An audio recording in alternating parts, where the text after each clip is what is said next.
Hello everybody, astrology freaks and geeks. Welcome to this video. In this video I'm going to be exploring the astrology chart of Taylor Swift. I've just printed out the astro theme copy of it, which I have linked to below. And before we get into it, I just want to point out that astro theme gives the time of her birth chart a C rating because apparently this was a birth time that was provided in an autobiography from 2015, and other sources cite different times.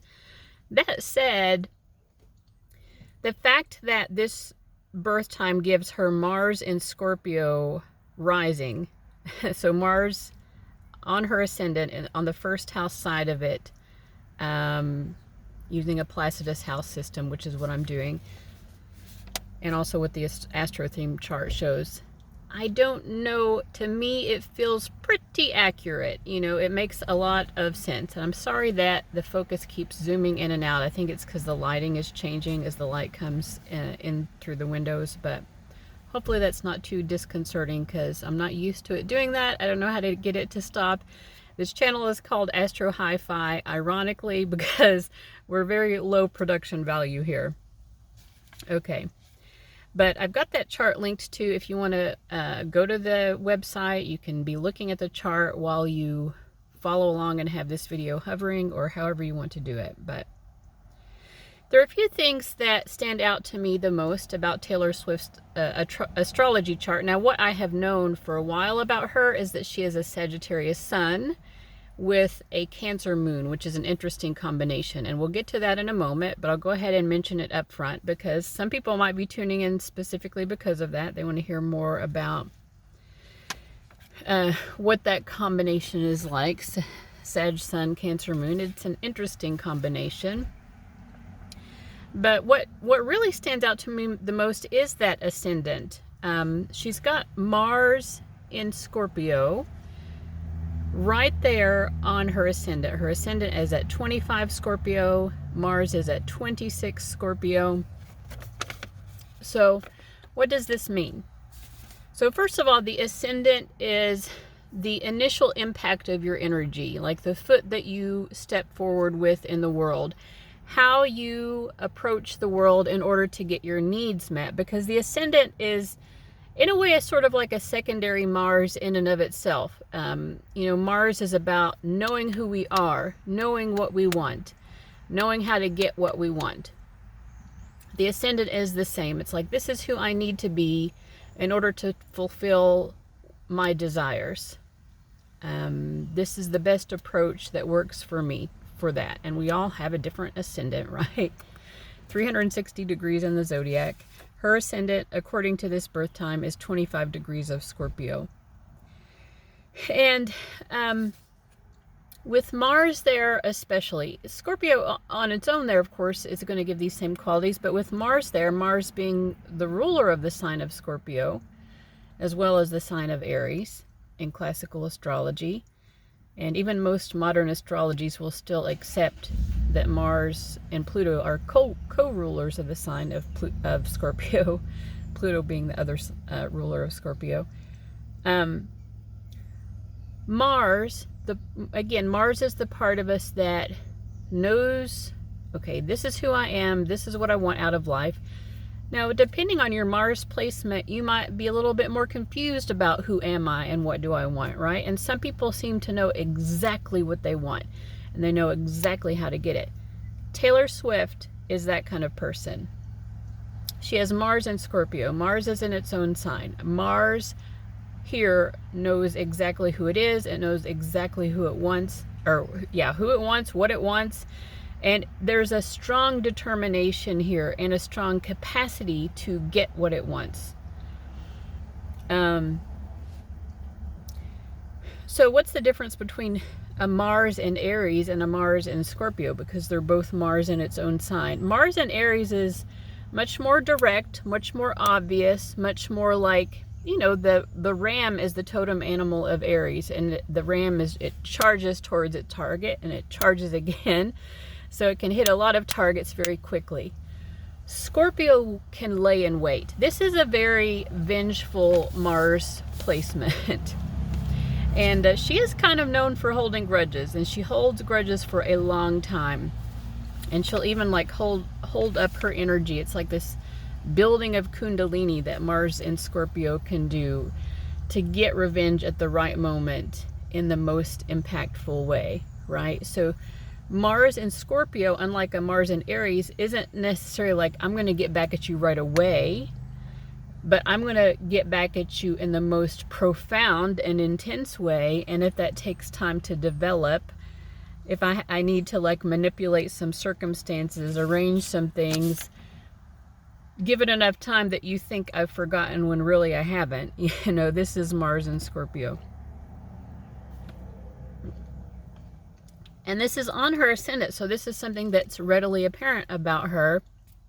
And it is, right? Like, so unless this biographer who put this birth time in her chart knows something about astrology and is herself trying to be like, oh, she seems like such a Mars and Scorpio rising person, so I'll say her birth time is this. Probably the biographer didn't do that, but it seems like an accurate birth time to me because she is known as a revenge-seeking person, right? Like, she seeks revenge through her lyrics, and she really hurts people's feelings sometimes too. It seems pretty obvious. She exerts her power. You know, Mars on the ascendant is going to be, generally speaking, someone who really exerts their power, especially if it's in the first house side of it or if it's very close to the ascendant. So, for example, Donald Trump has Mars conjunct the ascendant, but it's on the 12th house side, but it is still very close to the ascendant. And as Mars has progressed, obviously it's gotten into the first house. But, and I don't want to go on too much of a tangent, but just in the interest of like understanding the nuances of little changes or like little differences like that in charts. What you'll notice with someone with Mars in the 12th house is sometimes they get confused about who is an enemy and who's their friend. And you can see that with Donald Trump sometimes. Like, he has this, there are multiple instances of him like attacking people who are actually supportive of him, or trusting people who it turns out he shouldn't have trusted. But when Mars is in the first house, there's much more of an awareness. Things are like right here at eye level for the person, and especially with the sign of Scorpio here. She knows who her enemies are. She knows who she can use.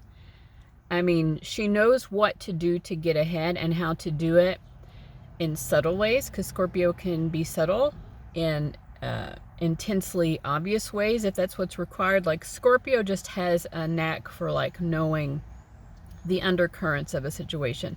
This is also someone who's going to like know somebody's secrets or be able to figure out someone's secrets in order to get ahead, or like know how to read people in order to get ahead. And I'm not saying anything, any of this to be judgmental or critical of her. I'm just saying, like, you can see these elements of her character, and that makes sense because this is the ascendant. And normally the ascendant, characteristics of the ascendant are obvious in a person's character. You don't have to search for them. You don't have to like force it to fit. The ascendant are like more obvious qualities that the person possesses. So, yeah. So let's look at other things. I mean, she has, like I said earlier, she has Sun in Sagittarius, and that is at 21 Sagittarius. Again, I'm using a Placidus house system. Use whatever house system you want to use, but in this exploration of her chart, I'm using Placidus and the tropical zodiac. But Sun in Sagittarius in the first house. So, Sun in Sagittarius, I have noticed that there are a lot of female entertainers who happen to be Sun in Sagittarius. I could rattle off like a whole bunch of names right now, but I'm not going to do that. But in the first house, someone with the Sun in the first house is someone who kind of is used to getting attention, and they like it. Because again, the first house is like, this is me. I know what I want, and I will go after what I want. It's, you know, we all have certain things in life that we know that we want. We're all different. But there are certain things, even if we're a little confused about ourselves sometimes, most of us are like, I know that I like chocolate chip cookies or whatever. I personally am like ambivalent about chocolate chip cookies. They're okay. But I mean, like, if you're the cookie monster, that's going to be, you know, you're like, that's what I know that I like. So nothing's going to stop me from getting to those.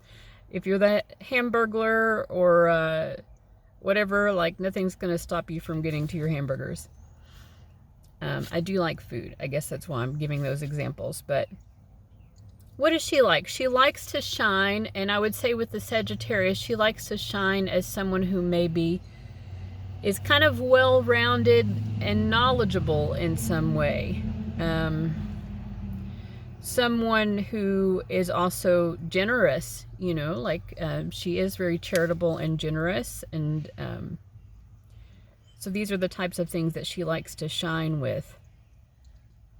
Also Sagittarius, wherever it falls, whichever house it's in, it can sort of broaden or expand the horizons there as well. It has a broadening aspect, so like a larger than life. You could also see this maybe with like a Jupiter in the first house or something like this. But Taylor Swift, even before she was famous, she would have been that type of person who, like, just entering a room would automatically assume the attention is going to be on me type of person. It is what it is, you know, and you can see that too with like a Leo rising person, and it doesn't mean that they're going to be conceited about it. It's just like they're used to getting attention, you know, so it's different from someone who maybe shies away from attention.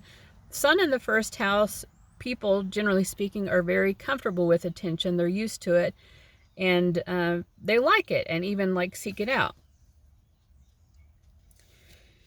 And what I will also say about Sun in Sagittarius, this is an interesting thing about her. Sun in Sagittarius, they're very open, they're very honest. They don't feel a need to stuff things in or keep things hidden. Oftentimes, actually, Sagittarians can be a bit too honest to the point of being blunt or like sticking their foot in their mouth.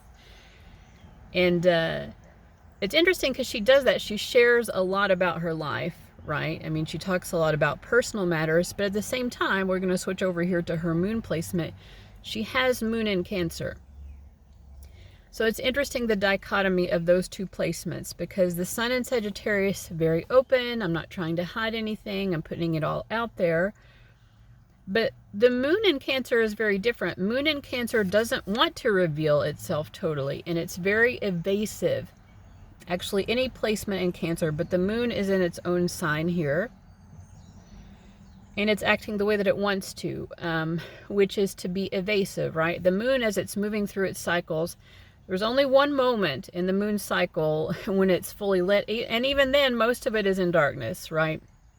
We see the fully lit face of the moon at the full moon, but there's still always the dark side of the moon, which isn't even a side because the moon is a sphere, you know what I mean? But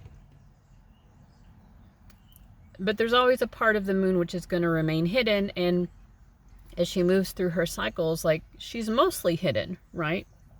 She reveals a little bit of herself. So, and the totem animal of the sign of Cancer is the crab. And how to move, crabs move. They move sideways. They sort of scutter around. They don't move directly towards what they want. They are evasive. We do find a lot of people who are poets or singers, songwriters, people who use art, who have Cancer placements, to express things in this indirect fashion, right? So if I put it in a poem, it's a little bit more of a mystery, right? You have to solve the mystery. It's not me coming out and blurting it out directly. But she has these two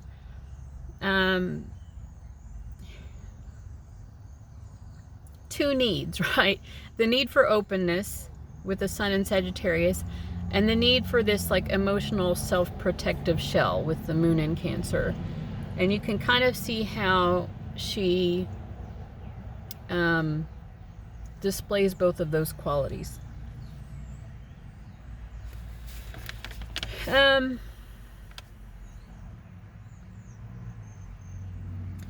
I would say there is probably a lot more, even though she appears so open and that we know so much about her as a public figure, with Moon in Cancer, which is also in the 8th house, which is a hidden house. I would say that there is so much more about her actually that is not known, that is very hidden, that she, like a little squirrel, hides away so that nobody knows anything about it. She's got secrets. I mean, people with 8th house placements generally do have lots of secrets, and sometimes it can be things that it's like it would be hard to explain, or it would be traumatic perhaps, and it's hard to these are things that are difficult to open up about for a number of reasons. Secrets that we have to keep, secrets like stuff that we don't think other people could handle if we told them, or that other people wouldn't accept about us if we told them. So I would say that there, with the Moon in the 8th house, she also has Jupiter in the 8th house. There's a lot that she's trying to reveal about herself, but there's so much more that is also still hidden. But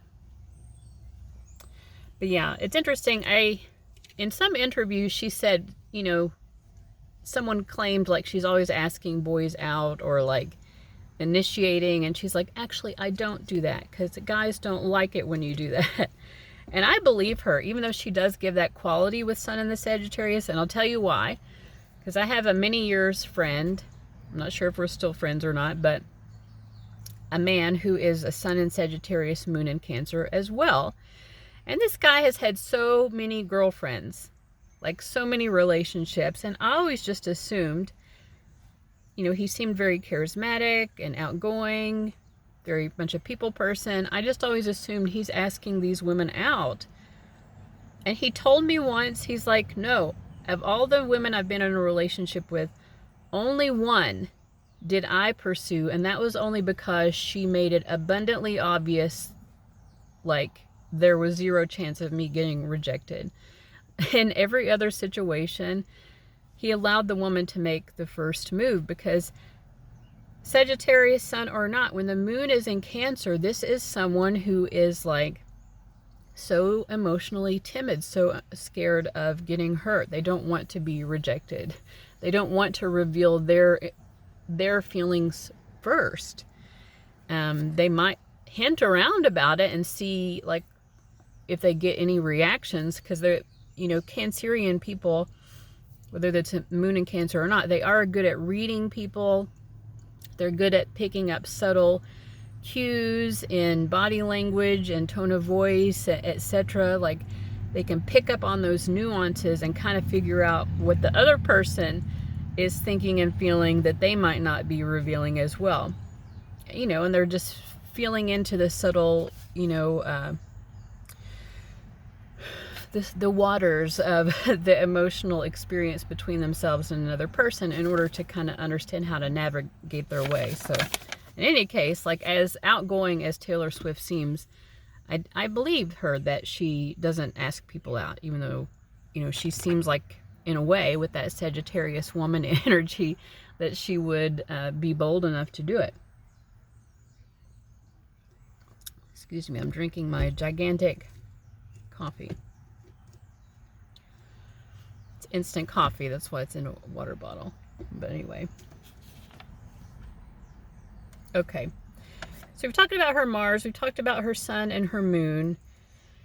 I guess we should talk about her midheaven, right? Because the midheaven is about the reputation. She's got a bad reputation, according to her. Her midheaven is in the sign of Virgo.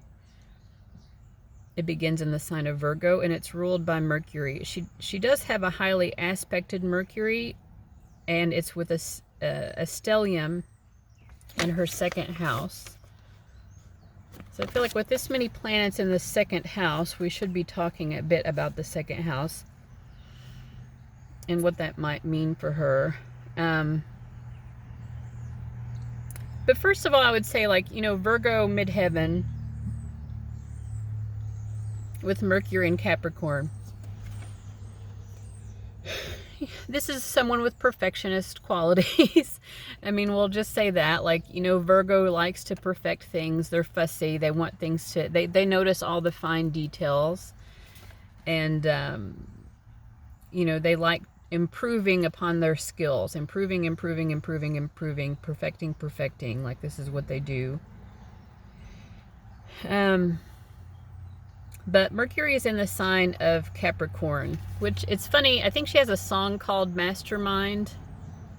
All along I was the mastermind, which kind of, I feel like it relates a lot to that Mercury and Capricorn energy, because Capricorn is also like, it's, well, with Mercury, which is the mind, how we process things, how we communicate, how we use our intellect. In the sign of Capricorn, Capricorn wants to reach the very pinnacle of what's possible. I want to be the one on top. I understand hierarchies in Capricorn, and I'm going to be at the top of whatever mental, intellectual hierarchies I can. That mastermind energy, coupled with the Mars and Scorpio ascendant that we talked about before, which is like very much wanting to overpower any perceived enemies. So yeah, I mean, one of the ways in which she is a mastermind actually is the way that in which she constructs her albums. They're so intricate. There are all of these, you know, I'm not like a Taylor Swift deadhead, or I don't know, I guess they're called Swifties, but like the people who like really try to solve the puzzle of what each song title is going to be beforehand. Like, she drops all these hints about her albums and Easter eggs and whatever, and it's really fun. And she also is like trying to create like the album experience. It's something I do appreciate about her, because I don't buy CDs very often, but I did buy her 1989 album, and I liked the fact that she put so much into it, that it's not just I'm releasing these songs. I mean, the songs in and of themselves are great, right? But the album experience is nice. And I think that ties in as well to all of this second house energy that she has, because the second house has to do with physical material resources, but it's a sort of Venusian house. Like,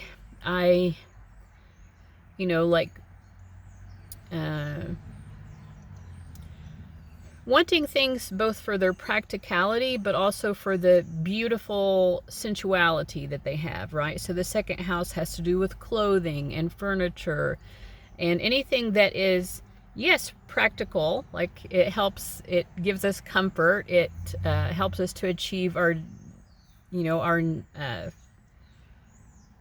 needs, our material needs, right? But at the same time, the second house is where we have preferences about, like, okay, when I'm buying a blanket, what type of blanket? Like, what's the blanket going to look like? What's the texture of it, etc. The second house is very keyed in. It's the most mindful to the five senses of all of the houses. And so by having a stellium here, first of all, we can assume that Taylor Swift is someone who is also like very aware of the sights, the sounds, the textures, etc. All of the five senses. And this would be someone who, you know, notices distinct qualities from, okay, this blanket and that blanket, they look very similar. I've got blankets in the background, so I guess that's what I'm thinking about. But they're very similar, but they're also very different. Like, you could say, like, I have two blankets here. This one is red. This is also red, but they're different hues of red, right? They're also both kind of a fuzzy texture, but they're also different textures. In the second house, this is where we notice differences like that, and it's where we develop our tastes, our specific preferences, right? We all have to eat. That's the practical nature of eating, of food, right? We need it, but then we all have our preferences, right? Like, when you eat a hot dog, you know, what, first of all, is it a beef hot dog, or is it a vegan hot dog, or whatever? Or do you want ketchup on it? Do you want cheese on it? You know what I mean? We have preferences for things. Now, she has Mercury in Capricorn here, in her second house, ruling her midheaven. I would say, first of all, it's refined tastes, but it's refined taste that's like sort of cerebral or like thinky, you know.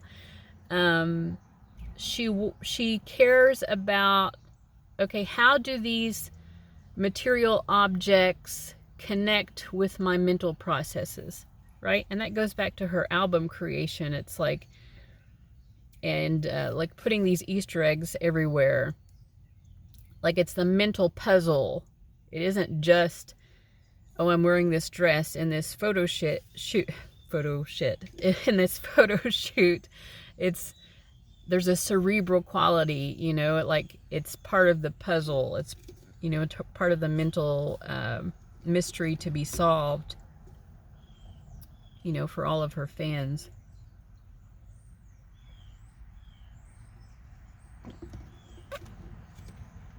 Excuse me. And then we also have Mercury conjunct Uranus, which just gives more of that cerebral quality. And it also shows that Taylor Swift is someone who kind of understands who her colleagues are. She understands her social network and how that also connects to the material reality that she's living in. I would say maybe she understands who is at the same level as her, like who are the people who can exist within my material level of the hierarchy. Kind of makes sense, really, you know, with the parties she throws, like she would be the kind of person to know who's who. Yeah, Mercury and Uranus in the second in Capricorn. Who's who, you know, who has the status, who's an interesting person to have around, right? Because she would probably want to be around people who are, it's not just about the haves and the have-nots, but it's like who can hold their own in a conversation, who can be interesting.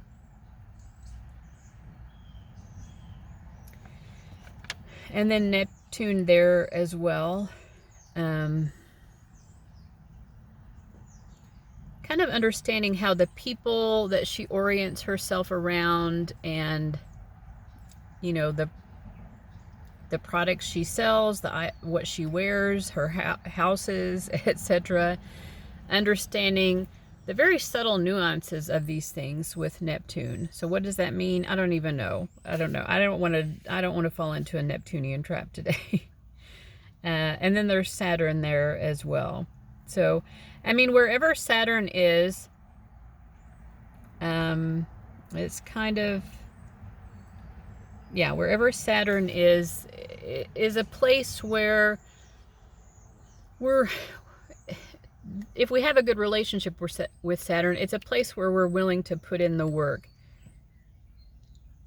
Another notable, well-known person who is actually one of her publicly sworn enemies, I guess, Kanye West, also has Saturn in the second house, which is interesting. But these are people who, like, they'll put a lot of work into acquiring money, acquiring the finer things of life, according to their own preferences, right? Because, again, we all have different preferences.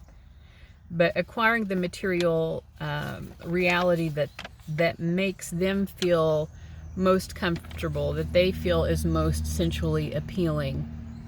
They're very willing to put in the hard work there, which I think that's pretty obvious that that's true of her. And I think the only personal planet now that we haven't discussed is Venus. Her Venus is on the cusp of her third house in Aquarius. So, I mean, it's kind of the same as what I said about Uranus in the second house, because the second house has a Venusian quality already. And Uranus is a ruler of Aquarius, but we'll approach it from the standpoint of we're talking about Venus. Venus and Aquarius in the third house. Yeah, and we even had that Uranus conjunct Mercury, which is kind of like third house energy. So it's kind of that same thing of like, I would say she's a very socially connected person. Venus in Aquarius.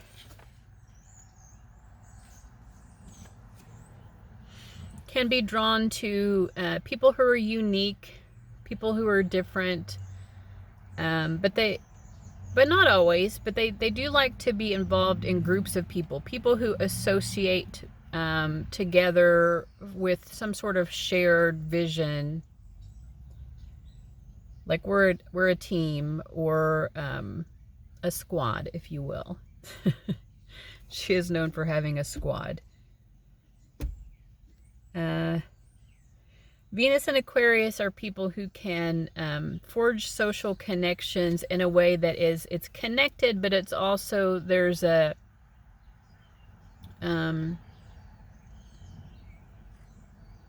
little bit of a distance as well. Like it's not a very touchy-feely Venus placement, but it is like, okay, I'm connected to a lot of different people. Like I know a lot of different people. The network, like if you think of people as like an interconnected like group of constellations or something, like this is someone with a huge constellation, like they know so-and-so who knows so-and-so type of energy. What else? I feel like I'm gonna like combine astrology and tarot. I'm like, what should I say about Venus and Aquarius? I mean, generally it's someone who likes to socialize via friend groups, someone who likes to socialize based on maybe shared cerebral interests, someone who, if they get into a relationship with some person, it's not just a relationship with that person, but their whole group of friends.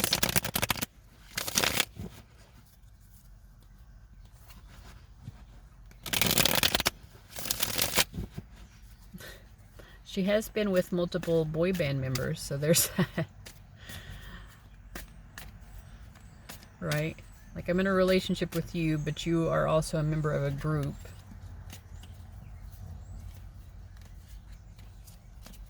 What should I say about Venus and Aquarius that would be enlightening? The world. Okay.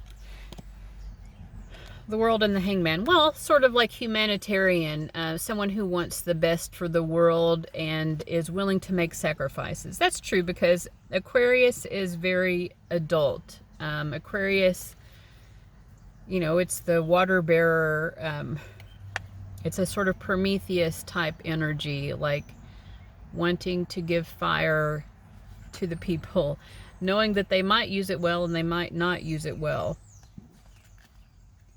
Someone who really, with the Hangman card, someone who can really look at things from unique, different angles. You know, like when this person is mentally processing, it's like a kaleidoscope. They want to look at it from every different angle in order to understand it. Understanding a subject from all different angles. Wanting to understand the subject matter very deeply. Okay. Yes, this is important. I have Venus conjunct Uranus, and this is true of me. Venus in Aquarius is someone who, when they are in love with someone, they dissect that person in a very intellectual manner. Like, if I like someone, I'm going to be like looking at their astrology chart, for example.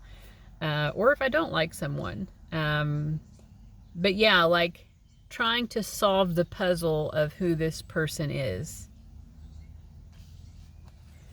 And of anyone that matters, right? Because Venus can be our friends, it can be our enemies. It's anyone who's close to us, with whom we have a relationship, or who we see ourselves in, anyone who's a mirror to us, anyone who reflects back anything to us that makes us interested in the person, or vice versa.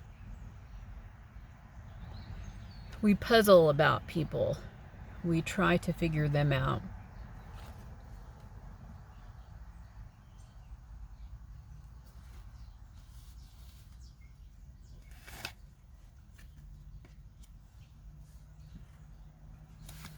But also it's an energy of like almost observing people from a distance as well.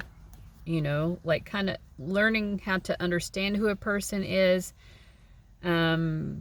It doesn't have to come with physical proximity. It can come even with like the distance that allows for that mental mathematics to occur, I guess. Time to think. Venus in Aquarius, especially in the 3rd house, which is also very mental, needs time to think about who people are.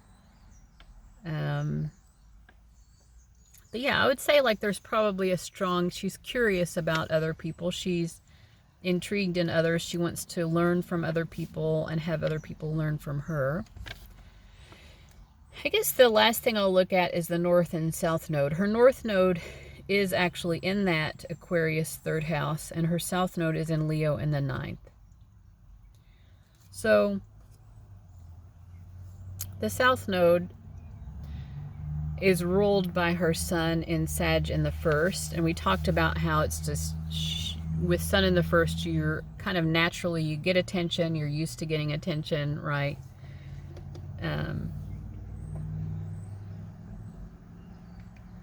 There's a certain comfort level there. In the 9th house, it's like broad attention. Could also be attention for like academics, like doing well in school,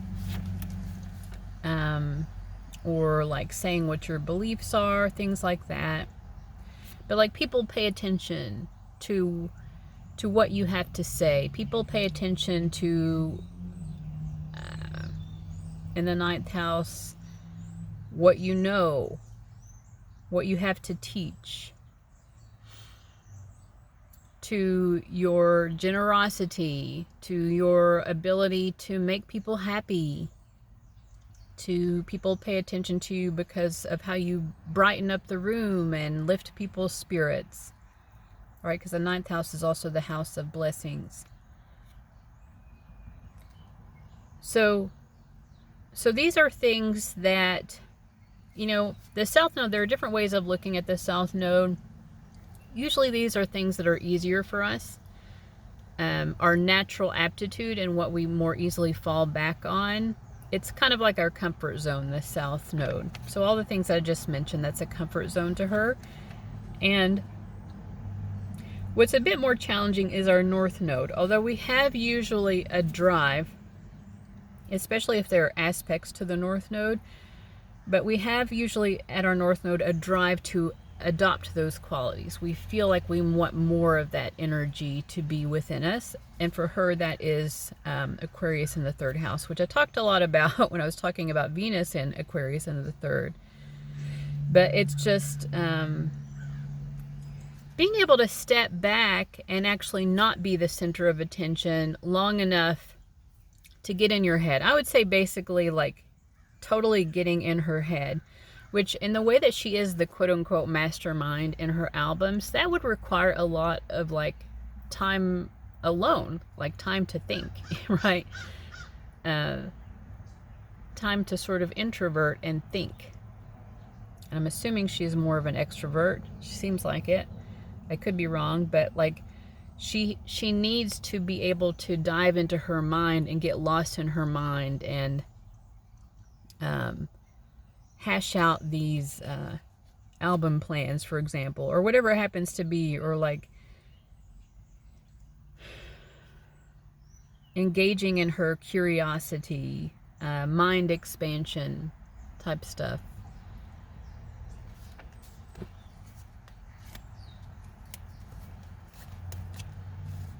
Yeah, Tarot says correct. That is what it is.